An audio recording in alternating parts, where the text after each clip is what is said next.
তো বন্ধুসকল ফাইনেলি আমি আহি পালোঁ কাজিৰঙা নেশ্যনেল হাইৱে। আমি এতিয়া বৰ্তমান কাজিৰঙা নেশ্যনেল হাইৱেত সোমাই আছোঁ আৰু এটা কথা ক'বলৈ বিচাৰিছোঁ যে আজি ৰাতিপুৱা সময়তে কাজিৰঙাত আহিলে হেনো বহুত ভাল বস্তু দেখিবলৈ পোৱা যায়, যেনে হাতী আৰু কিবা কিবি, মানে বহুত এক্সাইটেড আছোঁ আজি চাবলৈ। ৰাতিপুৱা সময়ত আহিলে হেনো কাজিৰঙালৈ আমাৰ ভাগ্যত আছে, তেতিয়াহ'লে আজি হাতী আৰু গড় নিশ্চয় চাবলৈ পাম। তো মই বহুত এক্সাইটেড আছোঁ। তো ভিডিঅ'টো শেষলৈকে চাই থাকিবলৈ নাপাহৰিব।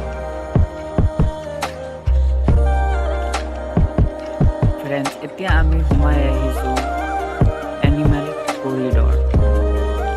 নেশ্যনেল হাইৱে গাড়ীৰ গতিবেগ 40 কিলোমিটাৰ প্ৰতি ঘণ্টাহে। এই হাতী থকা চিম্বলটো দেখিছেনে? তাৰ মানে ইয়াৰ জংঘলৰ মাজেদি ৰাস্তাৰ কাষেৰে ডাঙৰ হাতী পাৰ হৈ যায়।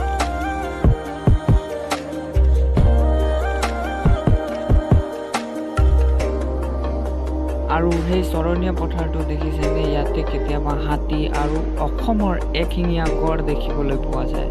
একেলগে পৰিভ্ৰমী চৰাইও দেখা পোৱা যায়, যেনে মেণ্ডাৰিন ডাক আৰু বহুতো পৰিভ্ৰমী চৰাই।